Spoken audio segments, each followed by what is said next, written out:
properties of variance.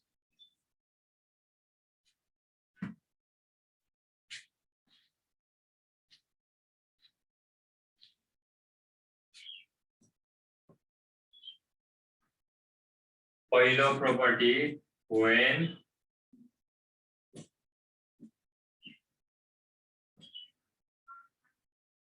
all the value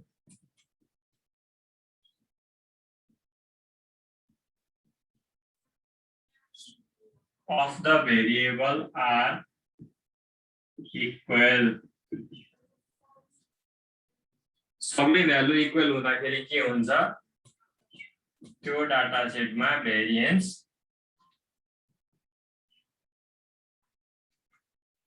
हुँदैन, variance 0। हाम्रो EC को भ्यालु C हुन्थ्यो,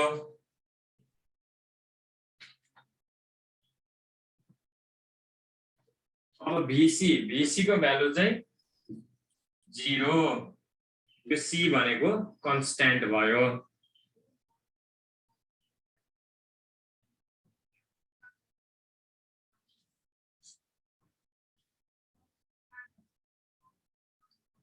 सेकेन्ड property,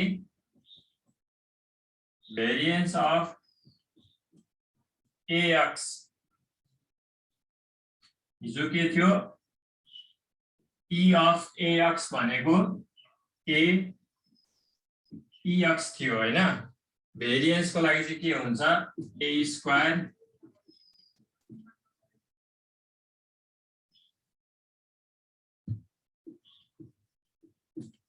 BX, यसलाई B मात्रै लेखौं, BAX भनेको A स्क्वायर BX हुन्छ। जस्तै यसको लागि इक्जाम्पल, B of 3x भनेको 3 स्क्वायर BX 9 BX हुन्छ।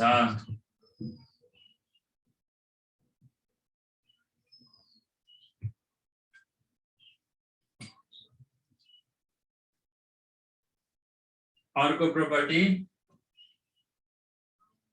A plus minus BX के हुन्छ, B of A plus minus B of BX। Variance of constant के हुन्छ, 0। यहाँ प्लस मात्रै हुन्छ है, प्लस माइनस छैन। यहाँ प्लस भए पनि माइनस भए पनि जुन भए पनि यहाँ चाहिँ प्लस मात्र निस्किन्छ बाहिर, 0 प्लस। अब VBX भनेको त यहाँ माथि भर्खर निकालेको छौं हामीले, B square BX। A plus minus BX जे भए पनि यसको भेरिएन्स B स्क्वायर BX हुन्छ, किनकि कन्स्ट्यान्ट भएको बेलामा भेरिएन्स हुँदैन, त्यो ठाउँमा भेरिएन्स 0 हुन्छ। इक्जाम्पल यसको लागि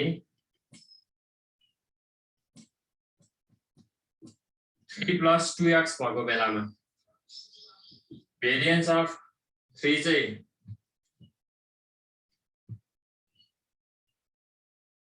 भेरिएन्स अफ 3 0 हुन्छ। भेरिएन्स अफ 2x भनेको 2 square variance of x 4 vx। अर्को b 2 minus 3x, b2 minus 3x को लागि के हुन्छ,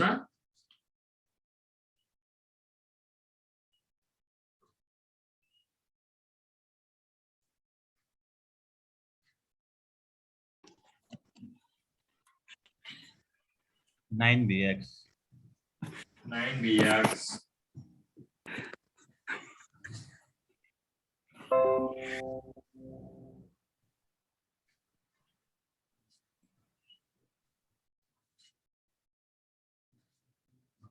अब लास्ट प्रॉपर्टी,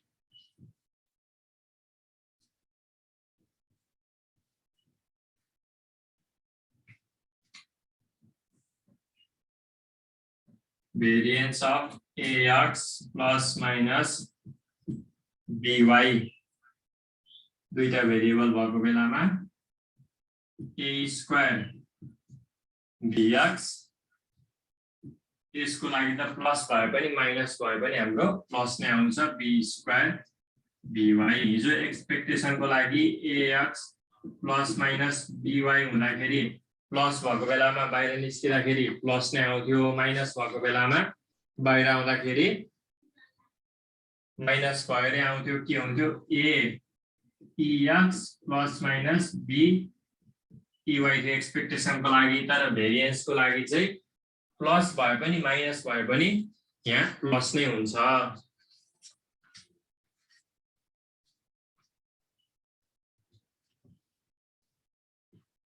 यसको एक्जाम्पल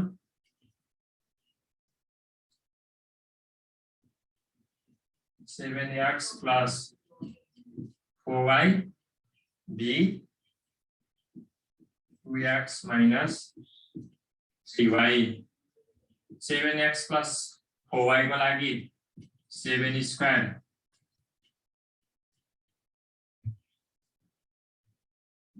bx हुन्छ 4y को लागि 4 square by b2x minus 3y को लागि 2 square bx plus 3 square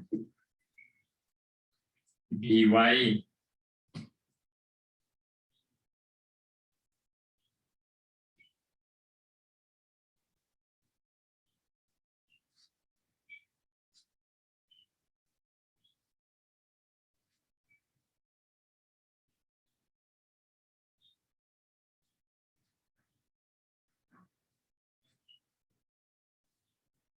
x र y इन्डिपेन्डेन्ट भएको केसमा है यो सबै x र y जुन ठाउँमा आउँछ त्यो ठाउँमा अहिलेको यो vax plus by यसमा x र y इन्डिपेन्डेन्ट भएको केसमा चाहिँ हाम्रो a square bx plus b square by हुन्छ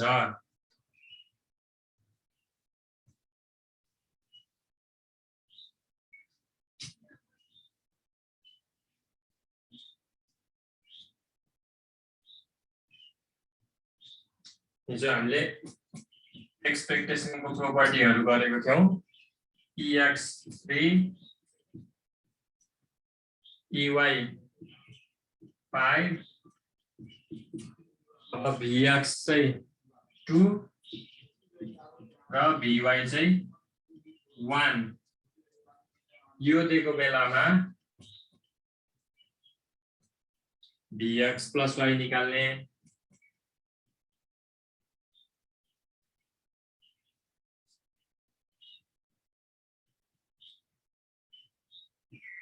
b 4x plus 3y निकाल्ने b 4 plus 3y मात्र निकाल्ने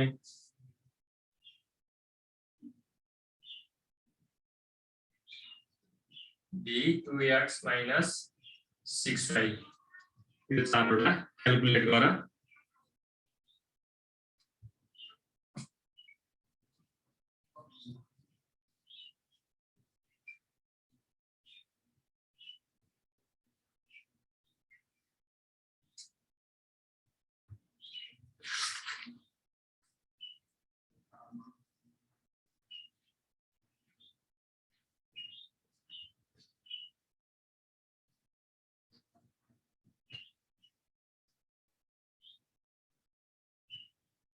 bx plus y भनेको bx plus by यसमा e को काम छैन है e को त हिजो 2 plus 1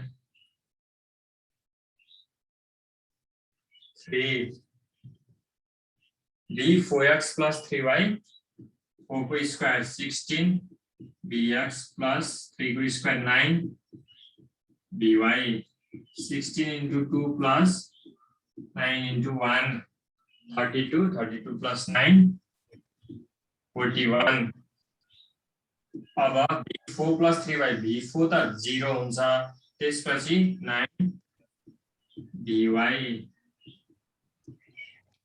9 भयो लास्ट को square square by 4bx minus 6 6 36 by plus होला नि sorry plus 36 by 4 into 2 plus 36 into 1 8 plus 36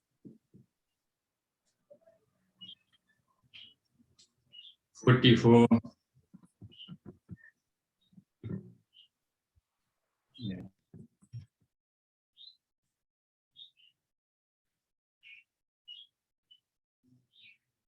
variance को property यही भयो। अब हामीले त अहिलेसम्म हामीले हिजो र्यान्डम भेरिएबलको दुईटा टाइप पढेको थियौं हैन, डिस्क्रिट र्यान्डम भेरिएबल र कन्टिन्युअस र्यान्डम भेरिएबल। हामीले एक्सरसाइज चाहिँ यो न्यूमेरिकल चाहिँ डिस्क्रिटको मात्र गर्नुपर्छ भनेको थिएँ मैले हिजो। अब कन्टिन्युअस र्यान्डम भेरिएबलको लागि कसरी गरिन्छ त्यो पनि हेर्ने। कन्टिन्युअस र्यान्डम भेरिएबलको चाहिँ थ्योरीमा सोध्न सक्छ। र्यान्डम भेरिएबलको second type expectation for continuous random variable। discrete random variable को लागि त समेसन xp थियो, जसमा x भनेको random variable को भ्यालु र p भनेको चाहिँ त्यो भ्यालुको प्रोबेबिलिटी, त्यो भ्यालु पर्न सक्ने प्रोबेबिलिटी थियो।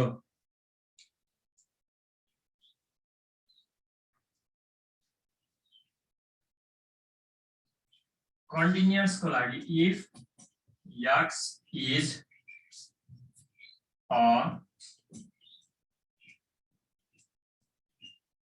continuous random variable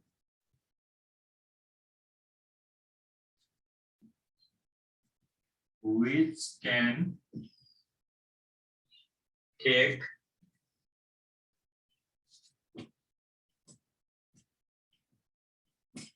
values within the range minus infinity to infinity, then यसको लागि मैथमेटिकल एक्सपेक्टेसन भनेको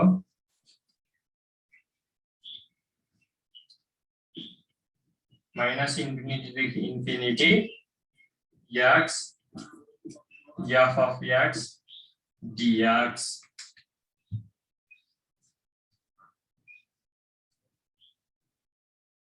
x भनेको र्यान्डम भेरिएबल, f(x) भनेको चाहिँ कन्टिन्युअस भेरिएबलको, कन्टिन्युअस र्यान्डम भेरिएबलको केसमा प्रोबेबिलिटी फंक्सनलाई हामी के भन्छौं? Probability density function. र्यान्डम भेरिएबलकोमा probability mass function, continuous random भेरिएबलको केसमा प्रोबेबिलिटी डेन्सिटी फंक्सन। यदि कन्टिन्युअस र्यान्डम भेरिएबलको हामीले एक्सपेक्टेसन निकाल्नु थियो भने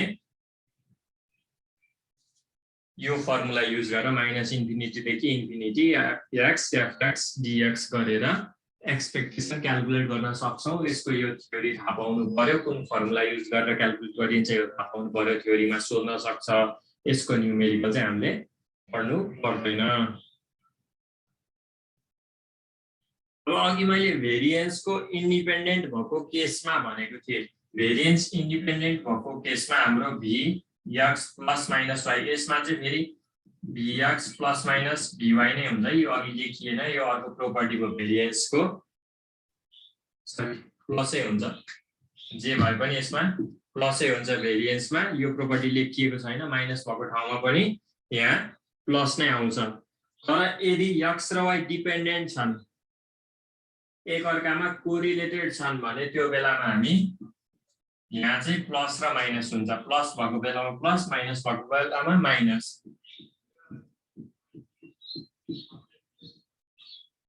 कोभेरिएन्स अफ एक्स वाई भन्ने नयाँ टर्म आउँछ। यदि इन्टररिलेटेड छन्, तिनीहरू कोरिलेटेड छन् भने कोभेरिएन्स अफ एक्स वाई आउँछ त्यहाँनिर। अर्को कुन थियो हाम्रो? दुईटा भेरिएबल भएको ax प्लस माइनस by, जसको लागि a square vx plus b square by थियो। यो चाहिँ डिपेन्डेन्टको केसमा है।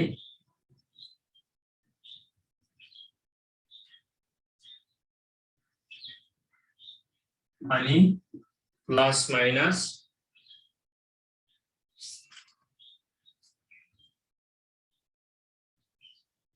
यसमा प्लस यसमा चाहिँ प्लस मात्रै है। माथिको एडिसन सबट्र्याक्सनको केसमा चाहिँ प्लस माइनस नै भयो। यसमा चाहिँ plus ab covariance of x y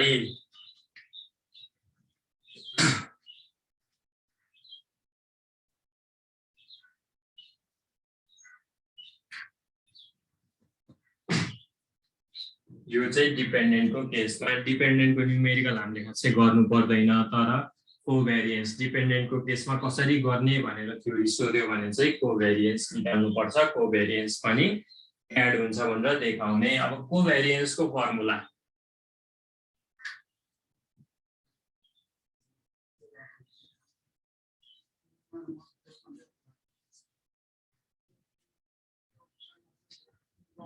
कोभेरिएन्स of xy हामीले पहिला कोभेरिएन्स केमा पढेको थियौं?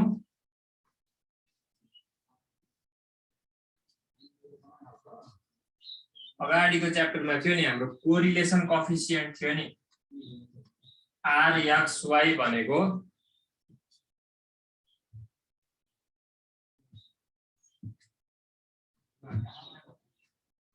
कोरिलेसन कोएफिसिएन्ट अफ xy भनेको covariance of xy divided by sigma y थियो नि हाम्रो। कोरिलेसन कोएफिसिएन्ट निकाल्ने बेलामा हामीले यो कोभेरिएन्सको फर्मुला लेखेको थियौं। Covariance divided by standard deviation of x र स्ट्यान्डर्ड डेभिएसन अफ y गरेर कोभेरिएन्स अफ जसमा कोभेरिएन्स अफ xy भनेको चाहिँ 1/n summation x minus x bar y minus y bar। यो कोरिलेसन कोएफिसिएन्ट कार्ल पियर्सनको कोरिलेसन कोएफिसिएन्ट निकाल्ने बेलामा हामीले covariance divided by standard deviation अथवा के गरेको थियौं? Covariance of xy divided by root under variance of x root under variance of y।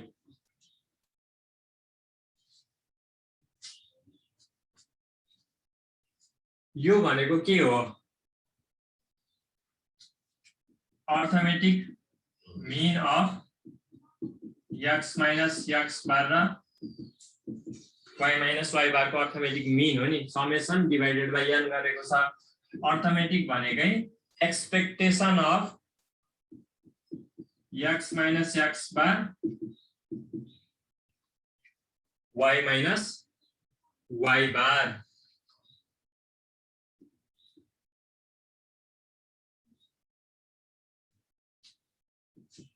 अब यो दुईटा मल्टिप्लाई गर्ने के आउँछ? xy माइनस x बार y माइनस xy बार प्लस x बार y बार। exy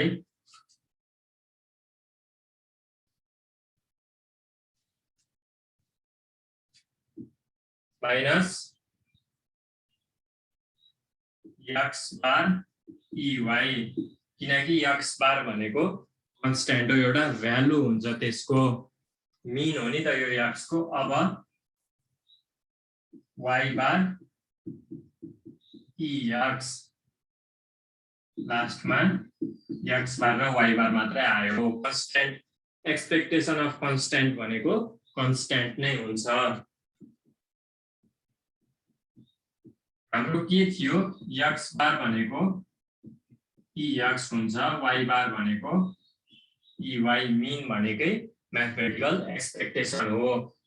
x बार को ठाउँमा हामीले EX लेख्न मिल्छ, यो EY भयो, y बार को ठाउँमा फेरि EY लेख्न मिल्छ, EX भयो। अब यसको लागि x बार र y बार छ, x बार को ठाउँमा EX, y बार को ठाउँमा EY, यो दुईटा टर्म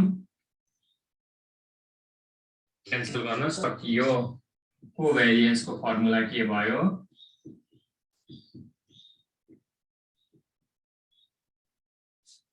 EXY माइनस EXEY। हामीले के भनेको थियौं हिजो, इन्डिपेन्डेन्ट भएको केसमा EXY भनेको EX इन्टु EY थियो नि। यदि इन्डिपेन्डेन्ट हुन्छ भने कोभेरियन्स को भ्यालु 0 आउँछ है। यो भ्यालु इक्वल्स टु यो भ्यालु हुन्छ इन्डिपेन्डेन्ट भएको केसमा, तर डिपेन्डेन्ट भएको केसमा हुँदैन।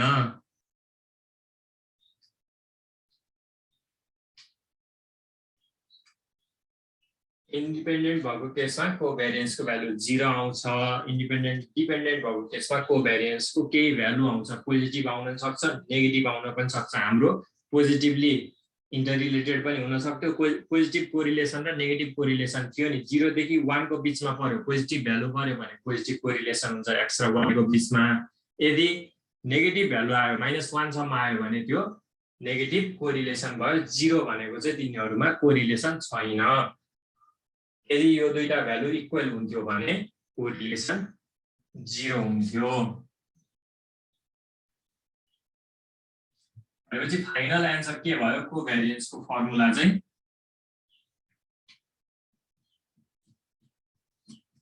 EXY minus EXEY।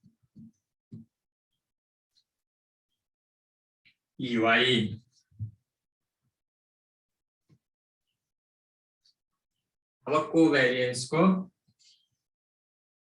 Property sir बाँकी भोलि पढ्यो हुँदैन? अलिकति छ यो प्रोपर्टी लेखौँ अनि एक्सरसाइज म गरिदिन्छु।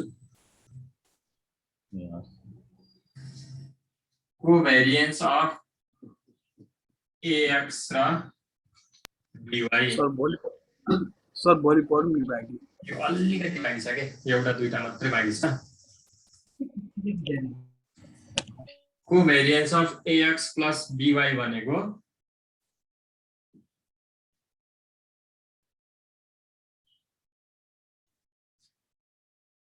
AB कोभेरियन्स अफ XY हुन्छ। A र B मल्टिप्लाई गरेर कोभेरियन्स XY।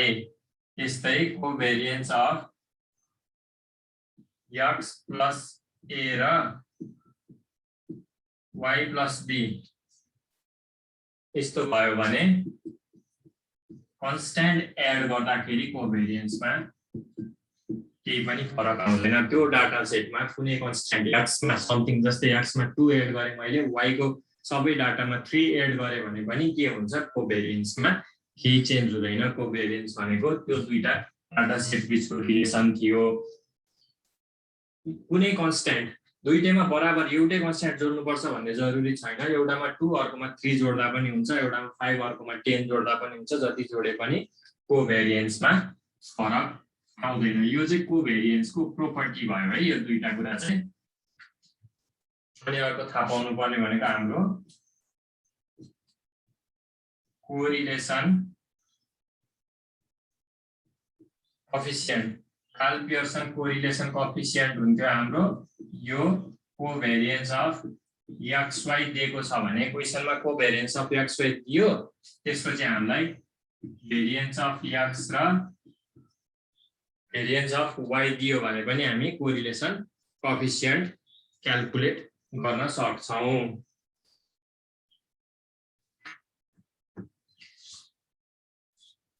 ल अब म क्वेशनहरु लिन्छु, प्र्याक्टिस गर। नजानेको क्वेशन भोलि क्लासमा प्लट को बताइदिनु न। Covariance of x plus a y plus b equal to covariance of x कसरी भयो र? हजुर यो थर्ड पोइन्ट छ नि, दिनु न covariance of x plus y plus b तलको हजुर x plus a y plus b कोभेरियन्स भनेको हाम्रो जस्तै x र y छ है तिम्रो x को भ्यालु 1 2 3 4 छ y को भ्यालु चाहिँ 100 105 107 108 यस्तै छ होला हैन अब x मा हामीले के एड गर्यौ हामीलाई कोभेरियन्स अफ x y जति आउँछ नि x मा कुनै एड गर्यौ जस्तै तिमीले यहाँ 2 एड गर्यौ यसमा 3 एड गर्यौ भने कोभेरियन्स मा केही पनि चेन्ज आउँदैन के कोभेरियन्स अफ x plus 2 भनेको y plus 3 नै हुन्छ कोभेरियन्स अफ x y भनेको x plus 2 र y plus 3 सँग इक्वल नै आउँछ कोभेरियन्स क्वेशनमा अहिले त्यस्तो धेरै दिदैन यसमा कोभेरियन्स अफ x y भनेको तिमीलाई 2 दियो find the value of covariance of x plus 2 र y plus 3 भनेर सोध्छ प्रोपर्टी थाहा पाउनु पर्यो यसको कोभेरियन्स अफ x plus 2 र y plus 3 हामीलाई यो प्रोपर्टी थाहा छैन भने x plus 2 र y plus 3 त हामीले क्याल्कुलेट गर्न सक्दैनौं नि त यदि हजुर सक्दैन भने सिधै x plus 2 र कन्स्ट्यान्ट एड गर्यो दुईटै भेरिएबलमा कन्स्ट्यान्ट एड गर्यो एउटामा एड गर्यो अर्कोमा गरेनौ दुईटैमा एड गर्यो जे गरे पनि कोभेरियन्समा कुनै पनि चेन्ज आउँदैन यदि मल्टिप्लाई गर्यो भने बल्ल त्यसमा चेन्ज आउँछ मल्टिप्लाई गर्दाखेरि के चेन्ज आउँछ दुईटै भेरिएबलमा कति कतिले मल्टिप्लाई गरेको छ दुईटैको प्रोडक्ट कोभेरियन्ससँग मल्टिप्लाई गर्नु पर्यो हजुर सर